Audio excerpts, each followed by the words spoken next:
Hello mga ka-FW. For today's video, pupunta tayo ng fishing shop. Magpapapalit tayo ng line natin. Kasi malapit na yung season ngayon ng mga kingfish.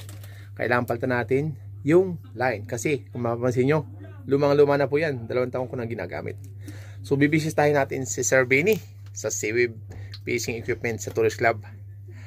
Magpapalit tayo ng line. So tara, samahan nyo ako. Magpapalit tayo ng line. Kanya ng mga adik. At dahil birthday ko, ito yung pa-birthday ko sa sarili ko. So stay tuned. Keep on watching. Intro muna tayo.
So ayan mga ka-FW, pupunta tayo ngayon ng Seaweed.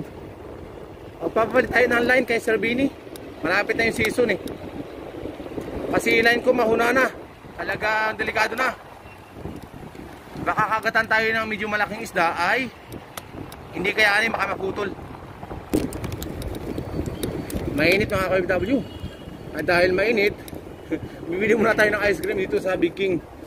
Ito ako tapat ng Big King. Bili tayo ng ice cream. Ayaw mga ka-FW, sa Big King tayo. Bibili muna tayo ice cream kasi mainit. So kailangan palamig bago tayo pumunta na kila parang Benny. Stay tuned, bili tayo ice cream. Ate, Tulirham ice cream. Shout out. You watch this one in the YouTube. OFW Life Adventure. Bili tayo ice cream. Isa lang. Ano, 2 dirham? Meron? 1 dirham. Okay, isa lang. Papalamig tayo. So, you know, all the stuff in Big King. Mga ka-FW, I invite you to buy Big King. Big King is the best restaurant in Abu Dhabi. Very hospitable stuff. Everything very good. So, stay tuned. Kakain tayong ice cream. Ayun, no? Bigyan niya ate, oh, ice cream. So, mga ka-FW. Kakain muna ako kasi pang patanggal ang init. Ate, yung resibo ko para makapagpun tayo, makapag-order tayo mamaya bago ako umuwi, pang pasalubong. Ginawa ko yung resibo kasi i-register ko to, makakabil tayo ng free, tapos pang pasalubong natin. Ice cream tayo. So mga ka-FW, the best talaga yung ice cream ng Big King. So yummy. Pagkatapos kong kumain to, diretso na ako kay Sir Benny. Papalit tayo nung grill.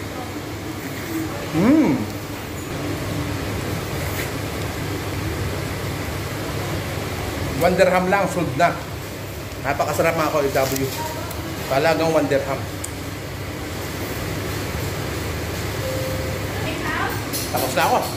Ate, bye-bye! Thank you so much, Big King! I will come back! So mga ka-FW, tapos tayo kumain. Punta tayo kila parang Benny, Seaweed.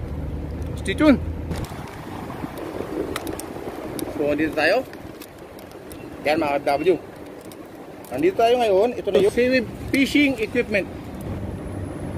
Ito na yun. Dito tayo papalit ng tali natin, yung line natin. Stay tuned, pasok tayo sa loob. Ay mga ka-FW, pasok tayo. Na ito, Sir Benny. Hello, shout out! Mga bossing, magandang hapon. Shout out sa Seaweed Fishing Equipment. Shout out sa lahat ng mga subscriber ni Bossing Donis. O mga FW, ito, panoorin nyo kung paano niya ginagawa yung papapalit ng line. Napakagaling. At saka mahigpit na pagkakakuan dito, may special machine sila para magpalit ng line. Kaya dinadala ko dito. Yun ang hindi ko alam, hindi ko. Kasi pag once na yung ginamit mo lang sa normal na pagpulon, maluwag po yung ating line. So ito, Sir Benny, expert siya. Ito mga FW, as of now, si Sir Benny, wala palang YGK line. Oo, nalungkot. So, nalungkot ako ngayon. Wala talaga. So sadly, parating pa lang sa Wala. Hindi niya sinabi sa akin kasi na-miss daw niya ako pumunta lang dito. Para makapag-jam. Ako lang yan kapatid, mga brother. At least, nakapasyal naman yan. So mga ka-FW, next week siguro babalik ulit ako para papatayin line natin. Kasi dito lang ako talaga napapalit ng line kasi dito yung trusted ko na shop na napapalitan ng mga line. Kasi tested na. Tagal ako nagpipishing, almost 8 years na nagpipishing sa Abu Dhabi. Dito lang ako nabili ng mga line. Kasi talagang, lahat na rin recommended sa akin yan. Ng mga lure, sabi ko sa inyo. 101% positive. So ito, ikot ko kayo. Nandito yung mga lure na napakaganda. Mga ka-FW, ikot ko kayo ha. Yung X na Ito mga ka-FW. Hindi. Ito yung sunk na pinanguhuli ko ng mga kingfish mga ka-FW. Sunk yan. 120. Tapos, ito yung malulupit na pang pool ng kingfish. Ito, mga sunk yan. X80. Ito. Ito malulupit. X80 yan mga ka-FW. Oh. Sunk. Megabass. Siyempre, expect ninyo na malupit yung lure, magandang klase. Lupit na, malupit na yung kulay niya mga kapatid. Uwi. Candy Rainbow. Redhead. Yan mga ka-FW. So napakaganda niya, no? Napakakintab. Dito yan sa Seaweed matatagpuan. Ito ang action kasi nito mga kapatid, kahit makaritag tubig, yung langoy niya hindi nagbabago. O ayan. Di ba mga lure kasi, pag makaritag tubig, parang lasing. Para ibig sabihin kakalikalima sa kabilang liwanag Tapos kanan. ito kasi naka-design na aerodynamic design. So pag hinagis mo lahat ng bearing pupunta sa one side, so diretso lang yung lure. May ibang lure na pag hinagis mo, parang gumagano sa ere, so nabablock yung hangin, hindi siya ganong lalayo, pero ito, diretso. O yan, tips mga ka-FW, tips yan ha. Ayan. So ito yung X80 Magnum Megabass. O yan, yan ang recommended sa ni Sir Benny. Kung bago kang angler, hindi mo pa alam, yan ang malupit na X80. Talagang panghuli ko ng mga kingfish. At saka, syempre, hindi mo wala yung Megabass natin mga ka-FW. Ito yung Megabass na White Tiger. Ito yung pinanguhuli ko ng kingfish mga ka-FW. Kung mapansin nyo sa aking videos, sa lahat ng mga videos ko, ito yung pinanguhuli ko ng kingfish. Ito yung Kanata Megabass Kanata. Napakalupit nito mga ka-FW. Ito yung White Tiger. Dito lang Seaweed nyo matatagpuan to. Napakalupit nito. Kompleto mga ka-FW yung mga gamit dito. Talagang napakarami ng lahat ng dito. Mga fishing lure, kompleto ka. Ito mga line, fluorocarbon. Oh. Kompleto yan. Lahat. Ito yung hinahanap niyang line YGK, pero 40 pounds kasi. Yan mga ka-FW, ito yung gusto kong line. Pero 40 pounds yung gusto niya kasi mas maganda kasi. Tested talaga mga ka-FW. Ito yung line na gamit ko pag casting. Kung titignan nyo, napakaliit. Pero napakatibay niya, kaya tested ko siya. YGK siya. 40 pounds ang kailangan ko. Wala siyang available. 30 LB lang available. 50 lang meron. So, yung 40 pounds kasi, may laban yun. Yung 30 LB kasi hanggang mga 10 to 12 kilos lang yan. Minsan kasi may nakagat na kingfish na lampas 15 kilos. So, delikado yung line mo doon. So, kailangan natin 40 LB kasi kaya nung kahit 20 kilos na kingfish kayang hulihin. Ito yan. Ito yung suggested ko sa inyo na napakaganda sa mga baguhan dyan. Kung bibili kayo ng pangkasting na gamit, ang bumili kayo ng line, itong line, PE line na to, casting, napakaganda. Napakaganda iba to niya. And then, itong kasi ang gamit kong Ekoda, na reel mga ka-FW. Ang reel kong gamit ay Black Hawk. Ito, Black Ekoda. Ekoda po yan on. Ito sana ang papapalitan ko ng line. Kasi luma na yung line, kaya lang wala available. So next week, ibabalik tayo dito. Papapalitan natin yung line. Ganito rin, exacto, ganito ang branded. Kasi napakaganda niya mga ka-FW. Tested talaga. Kulay green niya lang sa loob. Tinan nyo. Oh. Green, ayan. Napakaganda iba to. Pag binato mo, napakatining niya. As in, malupit. O, ito. Kung kailangan mahilig kayo sa jig, Punta lang kayo si Web Fishing Equipment located in Tourist Club. Ito yan, sa mga kumpleto. mahilig sa sherry. Oh, sa Ito cherry. number 1 tong kulay na to. Pang Bali, cherry. luminous po yan. Luminous. So, yan, malinaw, ano siya sa ano. Pag sa gabi, dapat mo sa ilaw, tapos binatong mo siya, kakagatin siya ng cherry. Malupit siya. Tapos yung mga nagtatalakitok dyan, meron tayong pang ultralight dito, Oo. mga Choronoya. Ultralight mga ka-FW. Meron tayong 5 grams, 6.1 May grams, hilig sa ultralight? 6.9. Chorinoya. Ito, meron din ako nito. Ito, napakalupit sa ultralight mga ka-FW.